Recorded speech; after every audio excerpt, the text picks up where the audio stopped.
자, 수동태로 쓸 수 없는 동사. 첫 번째, 목적어를 가지지 않는 동사들.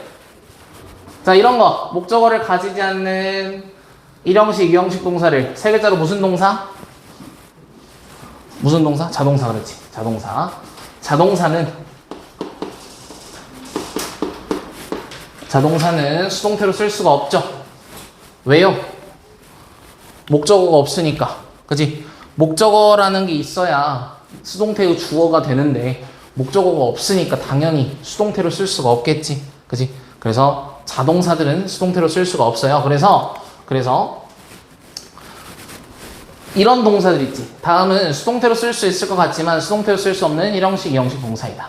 arrive, remain, stay, happen, appear, disappear. 이런 동사를 우리가 암기해 놓으면 좋아요. 암기.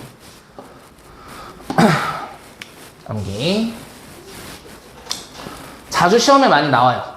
그러니까 예를 들어 happen 같은 거가 시험 문제 이런 식으로 나오는 거야. 여기다가 happen 그를 쓸 거냐 혹은 was happened를 쓸 거냐 이런 식으로 시험 문제에 많이 나와요. 이런 식으로. 그럼 우리가 해석을 할 때 대부분 수동태의 주어 자리에 사람이 많이 나올까 사물이 많이 나올까? 대부분 사물이 좀 더 많이 나와요. 그래서 사람이 동작을 하는 주체일 확률이 높고 사물이 동작을 당하는 대상일 확률이 높잖아. 근데 얘네들의 주어는 대부분 사물이기 때문에 뭔가 우리 느낌에서 사물이 발생된다? 어떤 사건이 발생된다? 이렇게 해석하기가 쉽단 말이야. 그래서 BTP를 고를 수 있는 실수가 나올 수 있다고. 근데 이거는 당연히 자동사니까 수동태는 애초에 쓸 수가 없다라고 항상 접근을 해야 돼요. 알겠죠?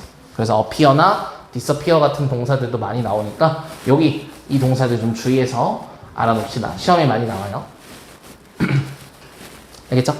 자, 그리고 그 밑에는 뭐냐면 의미와 형태를 혼동하기 쉬운 동사들. 즉, 다시 말해 비슷하게 생겼는데 하나는 자동사, 하나는 타동사야. 요거를 구별을 하라는 거지. 그래서 rise, 오르다, raise, 키우다라고 되어 있는데 이제 올리다라는 뜻이 있죠. 올리다. 그러니까 rise는 스스로 올라가는 거고 raise는 누군가에 의해서 올라가는 거고. 그래서 이렇게 형태가 비슷한데 자동사와 타동사가 다르기 때문에 요거도 역시나 주의해서 알아둬야겠죠? 알겠죠? 그리고 그런 것도 있어요. 이렇게 형태가 비슷한 것도 있고 이런 거 find, found지? 찾다, 발견하다? 그지? 근데 얘가 이런 동사가 있죠. founded,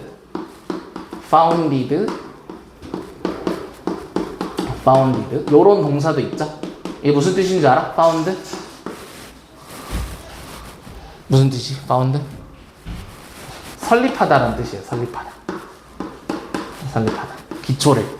그래서 기초를 다지다, 기반을 다지다 이런 뜻입니다. 그래서 이런 동사들도 시험에 많이 나와요. 비슷하게 생긴 거, 과거분사랑 과거형이랑 뭐 원형이랑 이런 것들이 혼동이 될 수 있는 것들, 이런 것들을 좀 잘 알아서 구별을 좀 할 수 있어야 된다. 알겠죠? 여기는 다시 rise 오르다, raise 올리다, lie 눕다, lay 놓다야 놓다. 알겠지? 놓다. 그 다음 fall 떨어지다, fail 떨어뜨리다. 이렇게 아무튼 자동사인 경우와 타동사인 경우의 해석과 형태를 잘 알아둬야 한다. 알겠죠? 형태 잘 알아두세요. 형태 외워야 돼. rise, rose, risen, lie, lay, lain, raise, raised, raised, lie, lay, laid, laid. 외워야죠. 알겠죠? 자, 그런데 아무튼 자동사는 수동태로 쓸 수 없는 게 당연하지. 목적어가 없으니까. 그런데 일부 목적어를 가지는 동사 중에서, 즉 타동사 중에서도 일부 타동사들은 수동태로 쓸 수가 없어요. 일부 타동사들은. 근데 여기 보면 일부 타동사들 중에 상태를 나타내는 동사, 타동사인데 상태를 나타내는 동사들이 있죠. 상태를 나타내는 동사들, 타동사인데. 그래서 예를 들어 resemble, 시험에 제일 많이 나와요. resemble, 닮다. 얘는 목적어가 바로 와요. 목적어가 뭐뭐와 닮다. 그런데 수동태로 쓸 수가 없다라는 거. resemble 잘 나오고요. 또 이거 잘 나오죠. lack. 부족하다. 부족하다. 수동태예요. 뭐뭐가 부족하다. 미안. 수동태가 아니라 타동사예요. 뭐뭐가 부족하다라는 뜻인데 목적어가 있는데도 수동태로 쓸 수 없다라는 거. 그리고 플러스로 상태뿐만 아니라 이 상태에는 뭐도 들어가냐면 소유도 들어가요. 소유.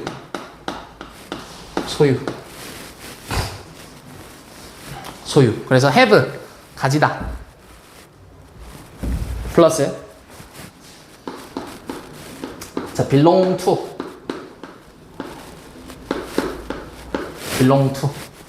뭐뭐에 속해 있다라는 뜻인데요. belong to 뭐뭐에 속해 있다. 뭐뭐에 속해 있다. 소유를 나타내죠. 소유. 그리고 consist of 얘는 뭐뭐에 뭐뭐로 구성되다.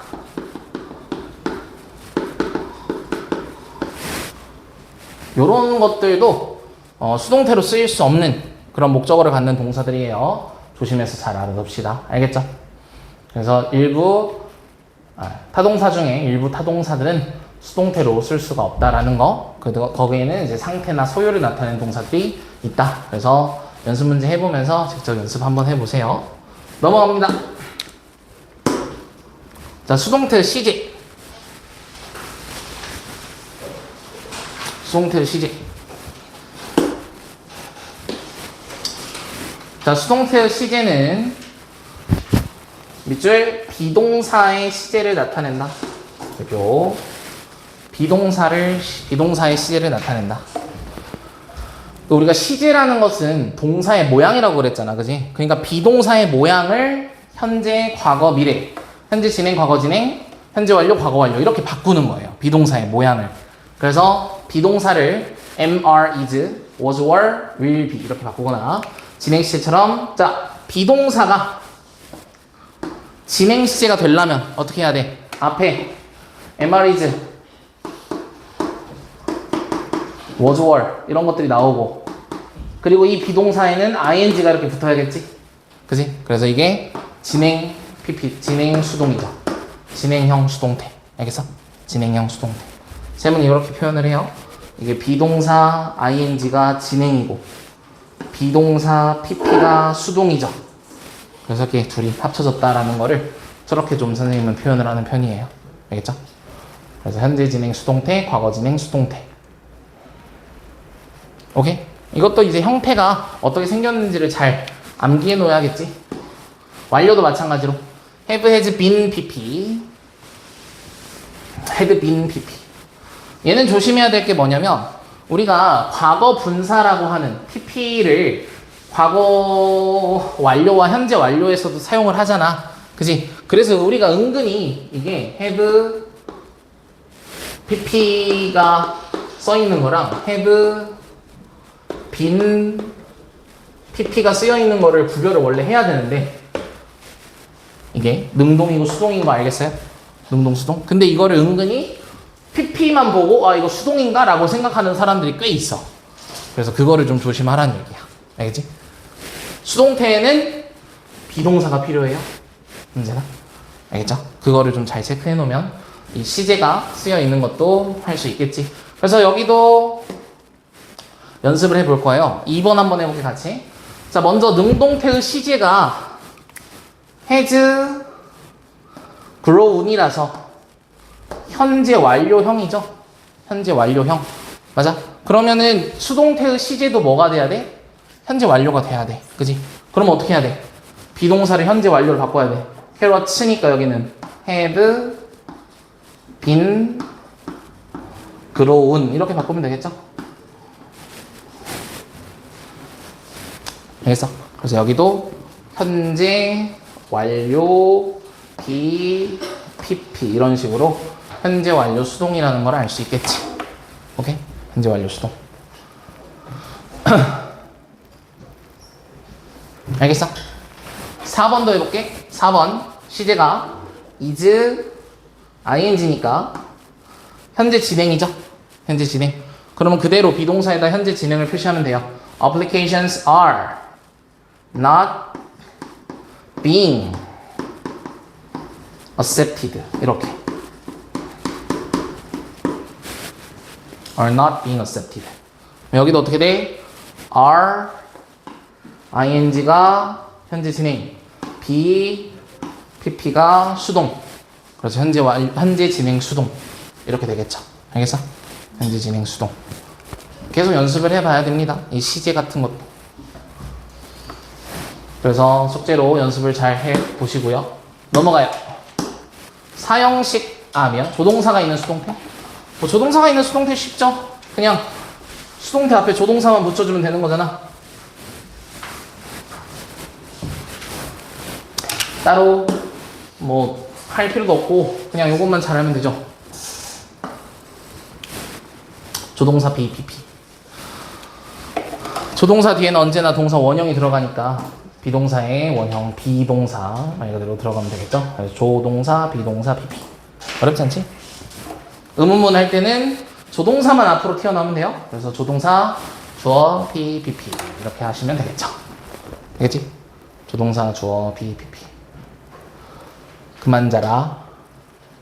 그만 자. 너 어딜 봐. 그만 자. 맨날 자 요즘. 넘어갑니다. 자, 오늘은 여기를 좀 중요하게 할 거예요. 여기를.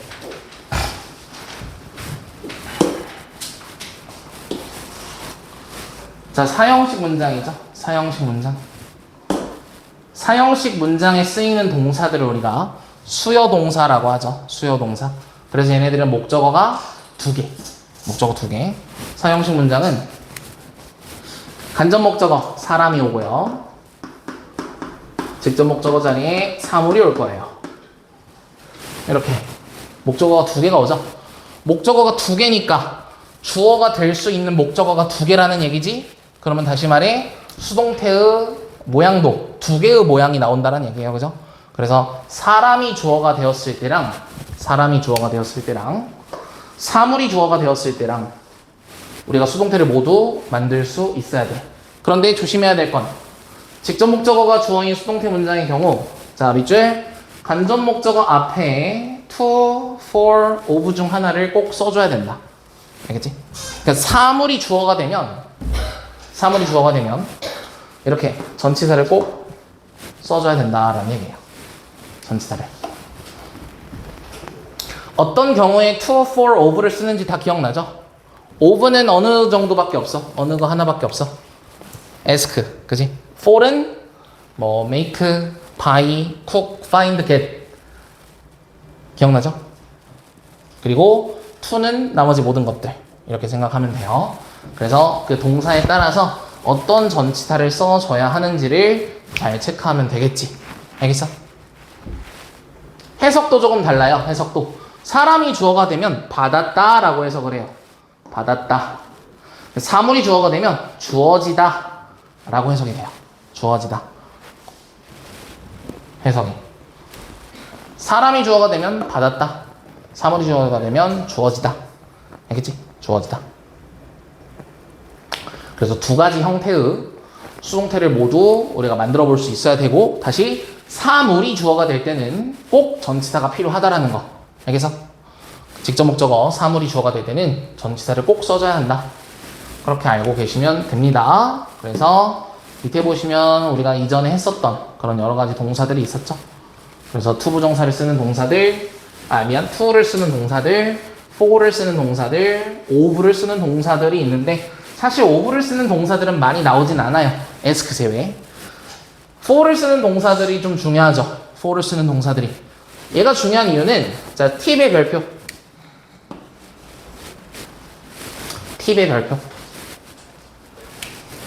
팁의 별표. 자, send, bring, write, read, make, buy, cook, get 등의 동사가 사용된 사형식 문장의 경우 주로 직접 목적어를 수동태 문장의 주어로 쓴다라고 되어 있어. 자, 이게 무슨 말이냐면 이런 동사들은 사람을 주어로 하지 않는다라는 얘기예요. 수동태로 쓸 때. 사람을 주어로 하지 않고 사물만 주어로 쓴다라는 얘기지. 사물만. 알겠어? 왜 그랬었는지 혹시 기억나? 예전에 선생님이랑 수업했었는데. 기억나요? 예를 들어볼까요?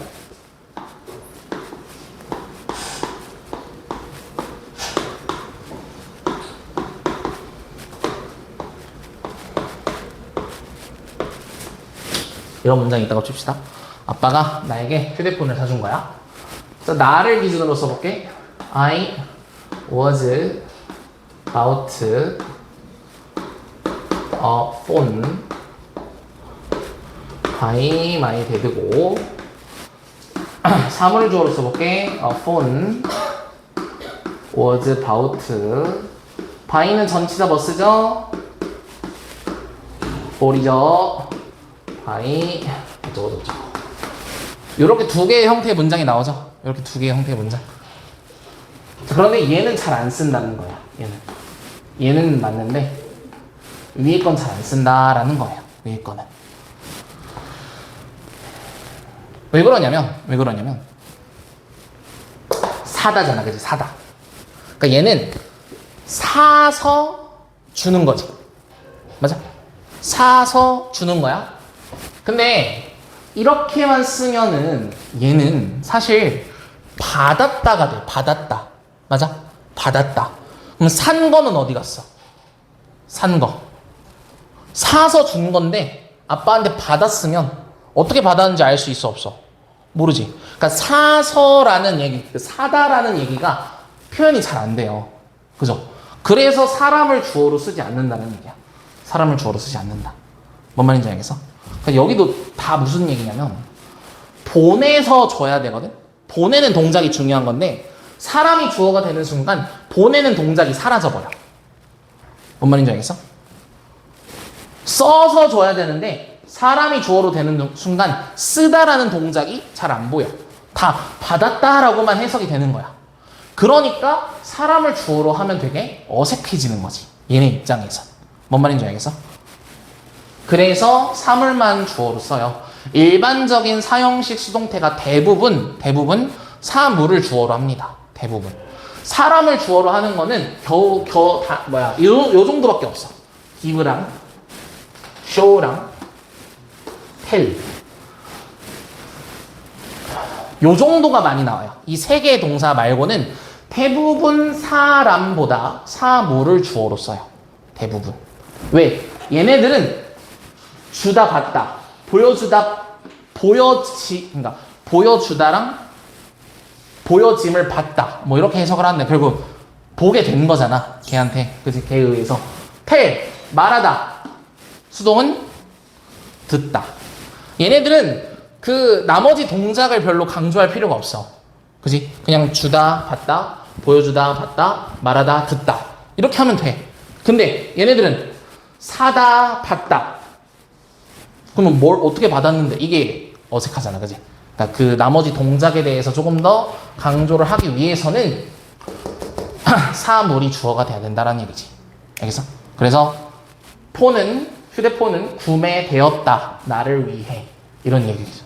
알겠어요? 그래서 일반적으로 거의 모든 사형식 수동태는 사람보다는 사물을 주어로 합니다.